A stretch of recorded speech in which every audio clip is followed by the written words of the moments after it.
Town, we see some kid called a boxer from Speak, and it just puts me on a parrot. I'm live now, active. I've got a thing on me now. They get told straight to drop me off straight away. From there, I'm on a paranoid mission. I'm locked off, not eating, smoking opiate amounts of weed, going to sleep with me thing.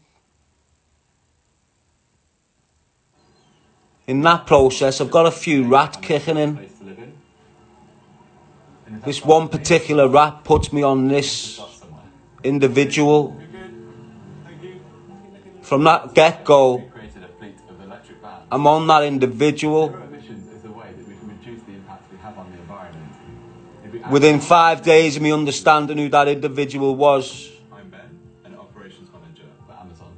We have 2 cars on standby. There's 6 of us. We go and get in them 2 cars and we go on a mission. The mission is a man called David Regan, who is an innocent party in all of this, just like Craig.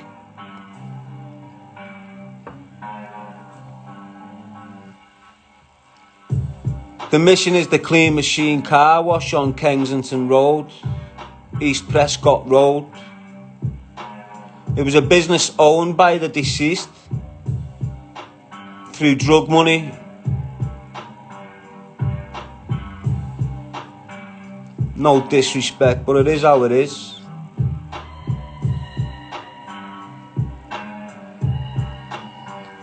We're in 2 cars now, we're in tandem.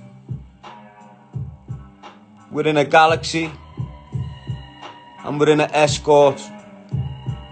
There's another car trailing behind, which is a Fiat Toledo with some other kid in it. We travel up St. Domingo Road from our estate. It is how it is. There's a thing there with a quiet one on the end of it. We fly up St. Domingo Road, do a left down West Derby Road, straight down through Brook. We bang a right down Greens Lane. Do another right up Kensington at the lights. The Clean Machine Car Wash was about 200 metres up on the left.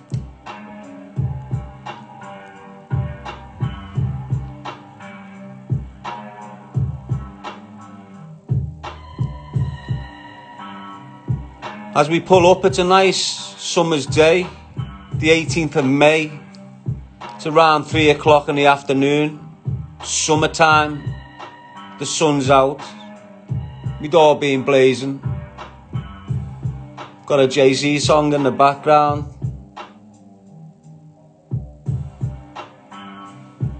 Two cars slam on outside Clean Machine Car Wash. There's a BMW 3 litre, brand new, right up against the wall.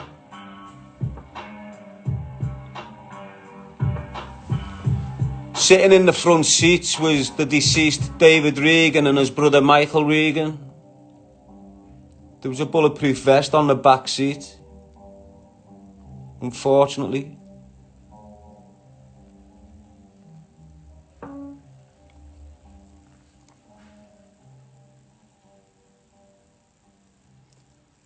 Someone jumps out of the car.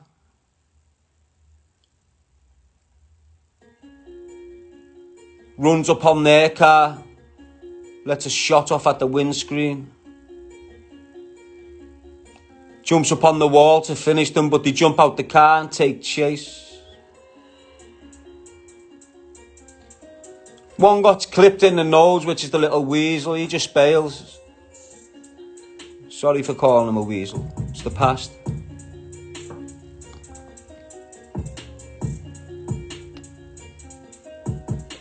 The deceased got on his toes and was shot in the back 3 times. He was lying on the floor.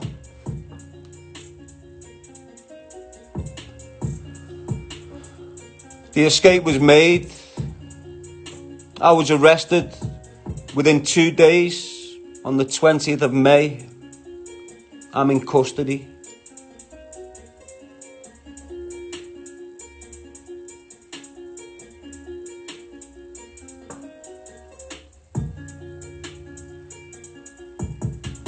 I then go through a long process of court trials where I've got 5 co-accused to begin with.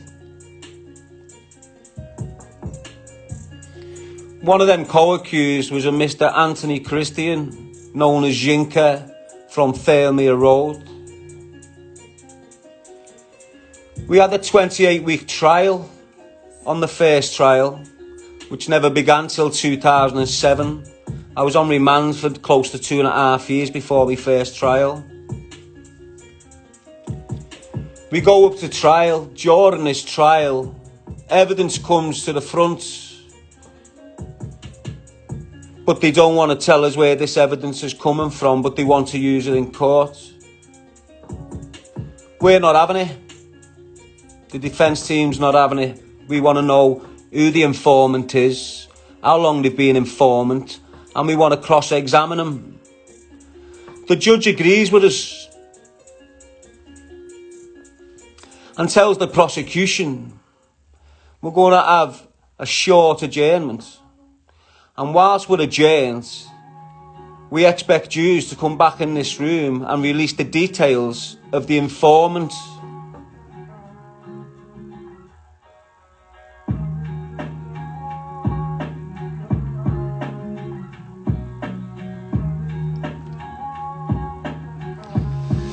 So anyway, we come back up in court. But during our adjournment, when we got adjourned, Anthony Christian got taken out of our cell for a legal visit. Never came back into our cell from his legal visit. Facts. We go back upstairs.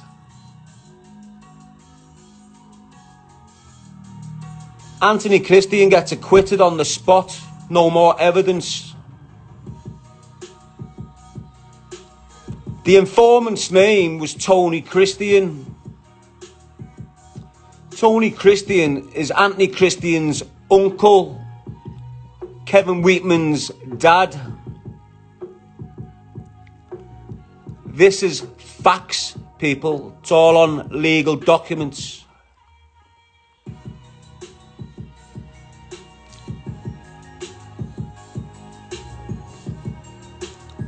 So, because of what's going on,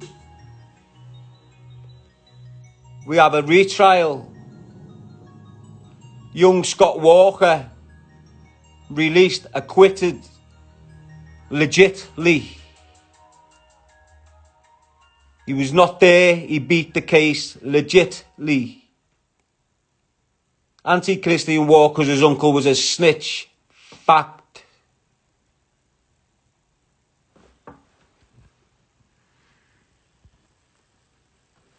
So we move on to my next trial. There's now me, Mark Richardson, and a kid called Bonehead, I think. I'm not too sure.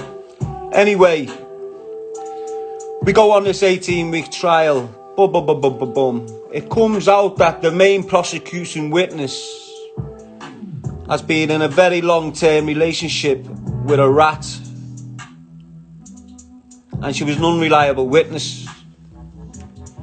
Due to that, the judge ordered her evidence to be dismissed, and also said her evidence has been biased towards my other 2 co-defendants. So then adjourned for an hour so we could discuss what was the best way forward. The option was given. I could sever myself from them 2 and let them 2 carry on with their trial, or I could carry on with them. I thought the best thing to do was sever myself from them so they would not get guilties. Don't forget, at the beginning of this process, the only plea bargain they offered me was for me to go guilty to a murder.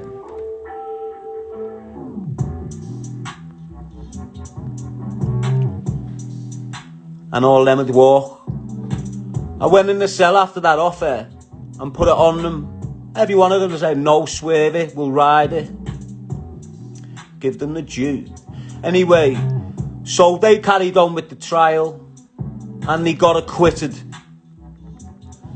I'm left to sit in myself for another 6 months, and I go back on my trial, which is a 3-day trial, with one witness. And that witness was a policewoman. And her evidence was hearsay evidence. What do I mean by hearsay evidence? When Craig Barker was shot dead, I'd sit with his mum when I could face her. And she'd get very emotional. And she'd always ask me, who was involved? Who was involved? Who was involved? And I give her some names. This.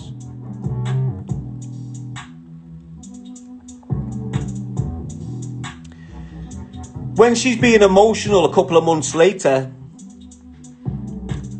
she's had a victim liaison officer visiting her, to make sure the family's okay during the process of an 18-year-old baby getting shot dead by a soldier and a drug dealer.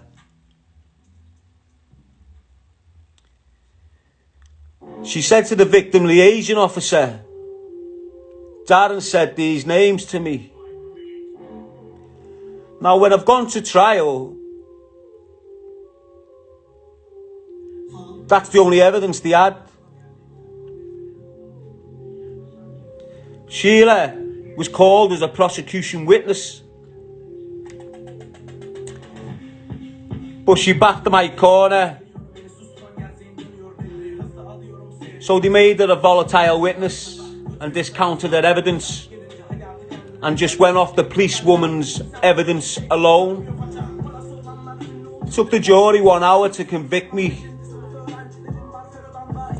When I'm standing in the dock, all the policemen, good strong 20 of them, in the public gallery in suits, major investigation teams, special branch, people like that,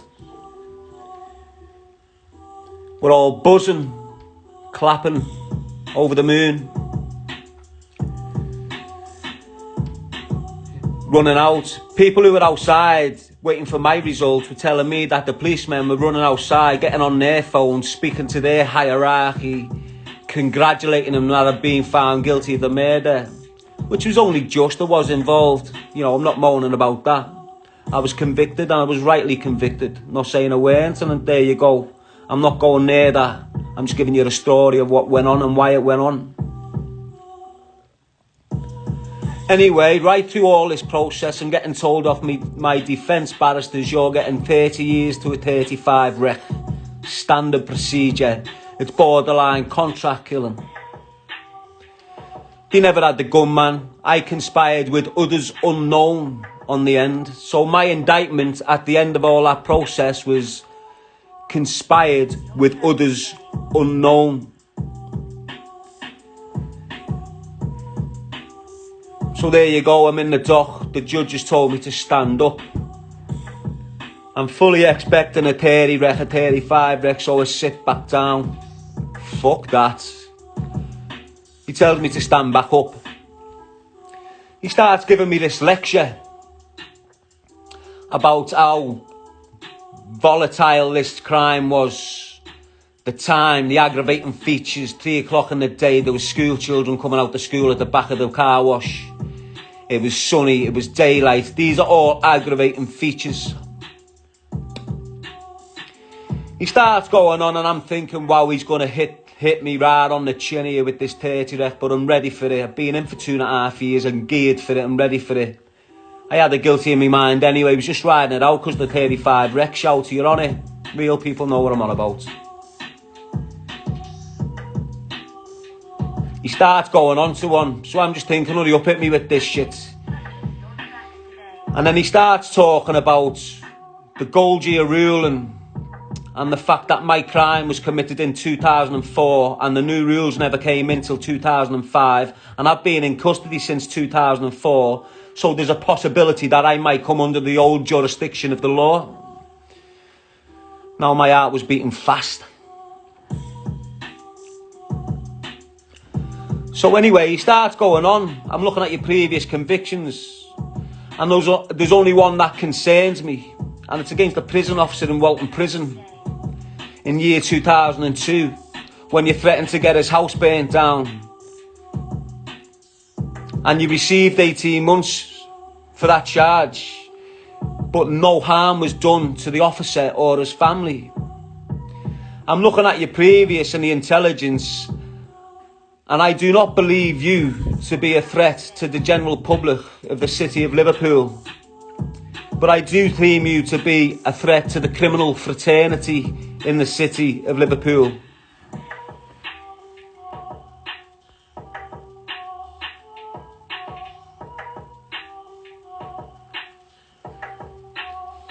He said, on that basis and them grounds, I'm going to sentence you under the old law, and I've got two choices.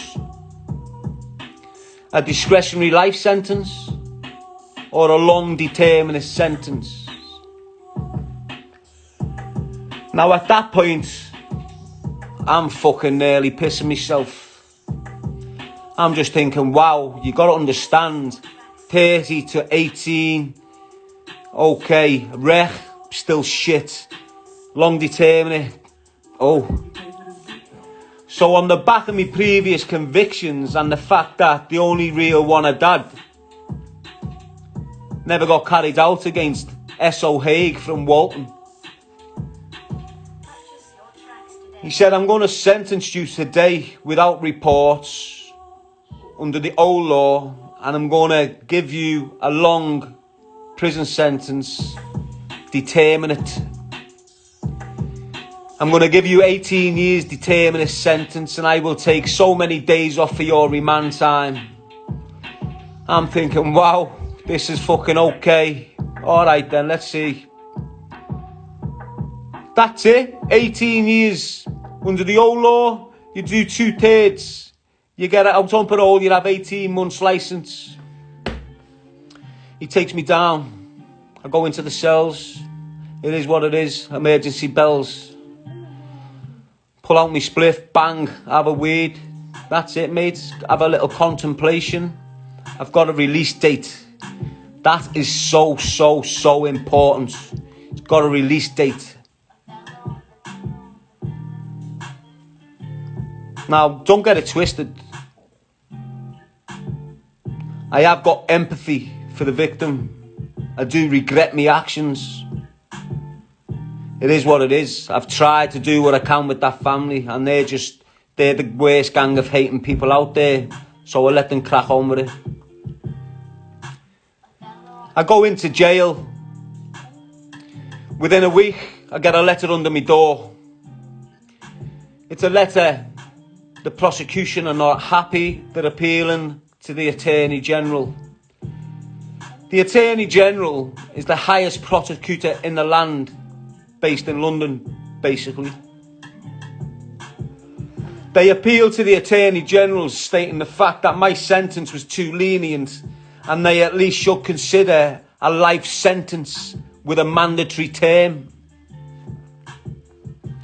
Now I'm sweating like a cunt.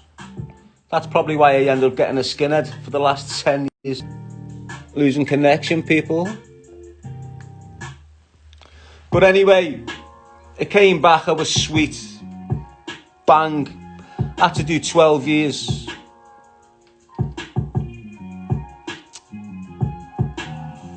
Went in 2004, got out in 2016. Never hit the block once for self-protection.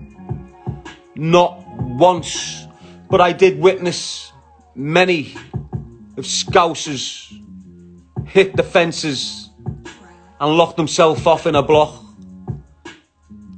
for a multitude of reasons. Little rats from Breck Road refusing to come out of reception in Lindholm because I'm on the wing. Instead of coming on the wing and fighting me, they decide to go and have a fight with 8 screws, get themselves blocked off, and then don't come out the block for 6 months until I go out to prison.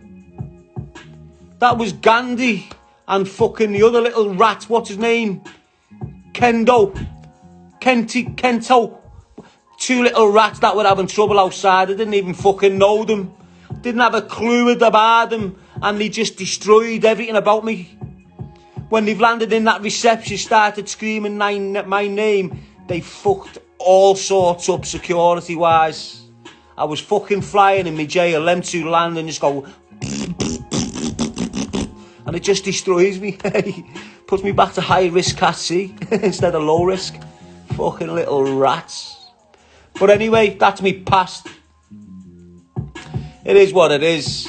The same kid snitched on little Paddy Dillon, Ian, fucking Bonehead, got them put all on remand, and then said he wanted dough off them for something that they never done.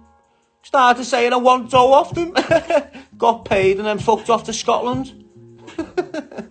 He's up there smashing it. Little fucking snitches.